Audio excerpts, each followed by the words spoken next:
오늘 SK하이닉스 주주분들이라면 이 뉴스는 꼭 한번 보셔야 할 것 같습니다.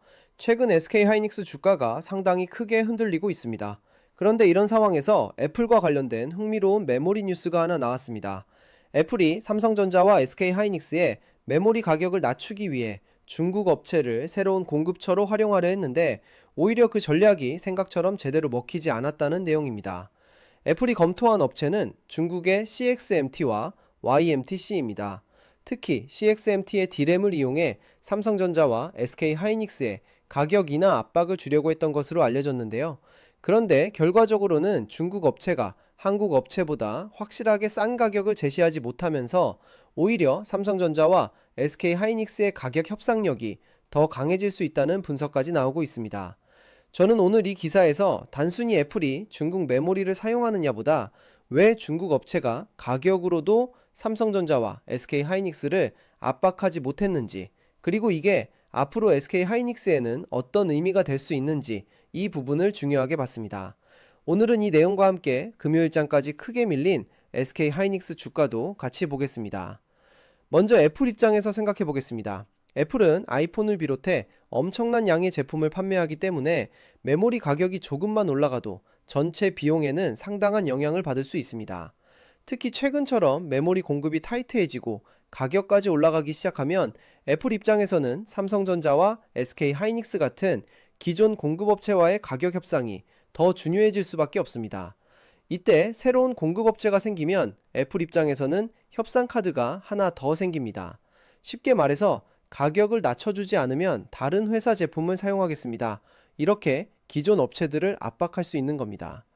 실제로 애플은 과거에도 부품 공급처를 다변화하면서 가격 협상력을 높이는 전략을 사용해 왔습니다. 이번에도 비슷하게 중국 CXMT의 D램을 테스트하고 중국 업체를 새로운 공급처로 활용할 가능성을 검토했던 것으로 알려졌습니다. 여기까지만 보면 삼성전자와 SK하이닉스에는 분명 부담스러운 뉴스입니다. 그런데 결과는 조금 다르게 흘러갔습니다. 여기서 오늘 기사의 핵심이 나옵니다. 애플이 중국 업체를 활용하려 했던 가장 큰 이유 중 하나는 결국 가격입니다. 그런데 정작 CXMT가 삼성전자와 SK하이닉스보다 확실하게 낮은 가격을 제시하기 어려웠다는 겁니다. 왜 그럴까요? 기사에서 지적한 핵심 중 하나가 바로 생산 비용입니다. 미국의 수출 규제로 인해 CXMT는 첨단 EUV 장비를 사용하는데 제약을 받고 있습니다. 그래서 상대적으로 구형인 DUV 장비에 더 의존해야 하는데요. 보도에 따르면 동일한 생산량을 확보하기 위해 약 30% 더 많은 웨이퍼가 필요하다는 분석까지 나왔습니다. 이렇게 되면 웨이퍼 투입량이 증가하고 생산 비용 역시 높아질 수밖에 없습니다. 결국 애플 입장에서는 중국산 메모리를 가져와서 여기가 더 싸니까 삼성전자와 SK하이닉스도 가격을 낮춰주세요. 이런 식으로 압박하려고 했는데 정작 중국 업체가 생각만큼 낮은 가격을 제시할 수 없는 상황이 나온 겁니다. 심지어 기사에서는 애플이 가격 인하를 요구했지만 CXMT가 이를 거부했다는 내용까지 나왔습니다. 저는 이 부분이 상당히 흥미롭습니다. 애플이 가격을 낮추기 위해 새로운 카드를 꺼냈는데 정작 그 카드 자체가 생각만큼 강력하지 않았던 겁니다. 그리고 여기서 제가 더 중요하게 본 내용이 있습니다. CXMT 입장에서도 굳이 애플에 가격을 낮춰서까지 제품을 공급해야 할 이유가 크지 않다는 겁니다. 기사에 따르면 화웨이와 샤오미가 이미 CXMT 생산 물량 상당 부분을 장기 계약으로 확보한 것으로 전해졌습니다. 이게 무엇을 의미할까요? 메모리를 사겠다는 고객은 많은데 공급할 수 있는 물량에는 한계가 있다는 겁니다. 이런 시장에서는 구매자가 무조건 유리한 것이 아닙니다. 오히려 공급업체 쪽으로 가격 협상력이 넘어갈 수 있습니다. 그리고 이건 CXMT만의 이야기가 아닙니다. 삼성전자와 SK하이닉스 역시 메모리 수요가 계속 강하고 공급이 타이트하게 유지된다면 굳이 큰 폭으로 가격을 낮추면서까지 제품을 판매해야 할 이유가 줄어듭니다. 결국 오늘 뉴스에서 SK하이닉스 투자자분들이 봐야 하는 것은 애플이 중국 메모리를 쓰느냐가 아니라 메모리 시장의 가격 결정권이 누구에게 있는가. 저는 이 부분이라고 생각합니다. 특히 SK하이닉스는 이제 HBM 하나만 보고 있는 회사가 아닙니다. 최근 우리가 계속 확인했던 것처럼 HBM과 차세대 D램뿐만 아니라 낸드와 기업용 SSD까지 AI 메모리 전체로 사업 영역을 확대하고 있습니다. 그리고 어제 발표된 54조 3천억 원 규모의 용인 Y2와 청주 M17 투자도 결국 같은 방향입니다. SK하이닉스는 앞으로의 메모리 수요를 보고 생산 기반을 미리 확대하고 있습니다. 그런 상황에서 세계 최대 IT 기업 중 하나인 애플조차 메모리 가격을 낮추기 위한 대체 공급처 확보가 생각처럼 쉽지 않다는 이야기가 나온 겁니다. 만약 앞으로도 메모리 수요가 강하고 공급이 타이트한 흐름이 이어진다면 SK하이닉스 입장에서는 단순히 판매량만 늘어나는 것이 아니라 가격 협상력을 유지하면서 제품을 판매할 수 있는 환경이 만들어질 가능성이 있습니다. 그리고 반도체 회사의 실적에서는 이 가격이 굉장히 중요합니다. 물량을 아무리 많이 팔아도 가격이 계속 떨어지면 이익이 크게 늘기 어렵습니다. 반대로 수요가 강한 상황에서 가격까지 유지되거나 올라간다면 매출보다 영업이익이 훨씬 빠르게 좋아질 수도 있습니다. 그래서 저는 오늘 뉴스를 단순한 애플 공급망 뉴스가 아니라 메모리 업체들의 가격 결정력이 얼마나 유지되고 있는지를 보여주는 뉴스로 볼 필요가 있다고 생각합니다. 그런데 여기서 한 가지 이상한 점이 있습니다. 이렇게 산업에서는 긍정적으로 볼 수 있는 뉴스가 나오고 있고, 어제는 SK하이닉스가 54조 원이 넘는 대규모 투자까지 발표했습니다. 그런데 정작 SK하이닉스 주가는 어떻습니까? 금요일장까지 상당히 크게 밀렸습니다. 좋은 뉴스와 실제 주가가 완전히 다른 방향으로 움직이고 있는 겁니다. 그래서 지금부터는 기사가 아니라 실제 주가를 보겠습니다. 금요일장 마감 기준으로 우리 차트가 어떤 신호를 보내고 있는지 확인해 보겠습니다. 먼저 15분 봉입니다. 오늘 차트에서 가장 먼저 보셔야 할 것은 최근에 발생한 데드 신호입니다. 차트를 보시면 160만원 아래에서 데드가 발생한 이후 주가가 계속 밀렸습니다. 그리고 오늘은 결국 150만원 관심 구간까지 아래로 이탈했습니다. 현재 주가는 약 142만원대이고 5일선, 21선, 61선이 전부 현재 주가 위에 있습니다. 상태판도 보겠습니다.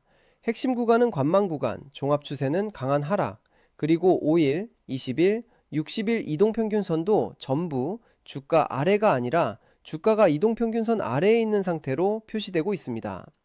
이게 중요한 이유가 있습니다. 제가 만든 차트에서 골드는 상승 흐름이 강해지는 구간을 확인하기 위한 신호이고, 데드는 반대로 상승 흐름이 꺾이고 하락 가능성이 커지는 구간을 경고하는 신호입니다. 실제로 이전 골든이 나온 구간에서는 주가가 강하게 올라갔고, 최근 데드가 발생한 이후에는 주가가 그대로 아래로 밀렸습니다. 그래서 오늘처럼 주가가 급락했다고 해서 바로 바닥이라고 판단하기보다 먼저 데드가 멈추고 골든으로 다시 전환되는지를 보는 것, 저는 그걸 훨씬 중요하게 봅니다. 이번에는 1시간 봉입니다. 15분 봉보다 상황이 조금 더 명확하게 보입니다. 지난 5일 주가가 160만원 위까지 올라갔을 때만 해도 다시 반등할 가능성이 있었습니다. 실제로 그 과정에서 골든 신호도 발생했습니다. 그런데 이후 어떻게 됐습니까?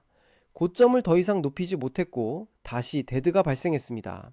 그리고 그 이후 주가는 160만원에서 150만원을 차례대로 깨면서 현재 142만원대까지 내려왔습니다. 특히 제가 중요하게 보는 것은 150만원입니다. 이 구간은 우리가 계속 보던 관심 구간의 하단입니다. 그런데 오늘은 이 가격 아래로 내려왔습니다. 게다가 현재 5일선이 약 144만원, 21선이 약 152만원, 61선이 약 157만원 부근에 위치하면서 주가 위에 저항이 차례대로 만들어져 있습니다. 따라서 지금은 단순히 142만원에서 반등하느냐 보다 먼저 5일선을 회복하고 그 다음 150만원을 다시 되찾을 수 있는지를 확인하는 게 중요합니다. 2시간 봉으로 넘어가면 우리 차트의 신호가 조금 더 재미있게 보입니다. 지난달 말 주가가 크게 밀렸던 구간을 보시면 130만원 부근에서 바닥을 만든 뒤 골든 신호가 발생했고, 그 이후 주가는 160만원대까지 강하게 올라왔습니다. 그런데 최근 고점 부근에서는 다시 데드가 발생했습니다. 그리고 이후 주가는 다시 150만원을 깨고 142만원까지 내려왔습니다. 골든 이후 상승, 데드 이후 하락. 최근 흐름에서는 신호와 실제 주가 방향이 상당히 명확하게 나타났습니다. 하지만 중요한 건 과거 신호를 자랑하는 게 아닙니다. 이제부터 다음 골든이 어디에서 발생하느냐입니다. 현재 2시간 봉에서도 5일선과 21선, 61선이 모두 주가 위에 있고 상태판 역시 종합 추세가 강한 하락입니다. 따라서 지금은 많이 떨어졌으니까 오른다가 아니라 우리 차트에서 실제로 하락 흐름이 약해지고 다시 골든이 발생하는지를 기다려 볼 필요가 있습니다. 마지막으로 일봉입니다. 저는 오늘 15분 봉이나 1시간 봉보다 오히려 이 일봉을 가장 중요하게 보고 있습니다. 현재 주가는 약 142만원입니다. 그런데 차트를 크게 보시면 160만원에서 150만원 사이에 있던 관심 구간 아래로 주가가 내려와 있습니다. 그리고 5일선은 약 152만원, 21선은 173만원대, 61선은 186만원대입니다. 즉 단기뿐만 아니라 중기 이동평균선까지 전부 주가 위에 있습니다. 상태판 역시 종합추세 강한 하락. 이 상태에서는 아직 추세가 돌아섰다고 말하기 어렵습니다. 그렇다고 지금 당장 주가가 계속 떨어진다고 단정하는 것도 아닙니다. 일봉에서 제가 보는 다음 중요한 가격이 있습니다. 바로 130만원입니다. 지난 급락에서도 이 부근에서 강한 매수세가 들어오면서 주가가 반등했습니다. 따라서 지금부터는 150만원 재진입이 먼저 나오느냐 아니면 다시 130만원 방향으로 밀리느냐 이 싸움을 보는 게 중요합니다. 특히 반등이 나온다면 가격만 보지 마시고 거래량이 붙는지 외국인과 기관 수급이 돌아오는지 그리고 우리 차트 상태판이 강한 하락에서 실제로 변화하기 시작하는지를 함께 확인하겠습니다. 그래서 제가 이 차트를 사용하는 이유가 있습니다. 보시면 관심 구간에서는 주가가 실제로 반등이 나왔고 골든 신호 이후에는 상승 흐름이 이어졌습니다. 반대로 데드 신호가 나왔던 구간에서는 실제로 하락이 이어졌습니다. 이 차트는 미래를 예측하는 차트가 아니라 시장에 변화가 생기는 순간을 조금 더 빠르게 확인하기 위한 차트입니다. 그래서 저는 매일 이 화면부터 먼저 확인합니다. 그리고 이 차트는 SK 하이닉스만 사용할 수 있는 차트가 아닙니다. 삼성전자, 네이버, 카카오, 2차전지, 방산, 미국 주식까지 거의 대부분의 종목에 동일하게 적용해서 사용할 수 있습니다. 많은 분들이 이 차트도 사용할 수 있나요? 라고 계속 문의를 주셔서 이제는 저 혼자만 사용하지 않기로 했습니다. 영상 아래 고정 댓글 링크를 누르시고 자료 신청 버튼을 눌러주시면 원하시는 종목 브리핑과 함께 제가 실제 사용하는 마켓인사이트 차트도 무료로 같이 보내드리겠습니다. 자료 신청을 누르신 뒤 관심 있는 항목을 선택하시고 성함이나 편하게 사용하는 닉네임 그리고 자료를 받아보실 연락처만 남겨주시면 됩니다. 질문도 몇 가지 되지 않아서 1분이면 충분합니다.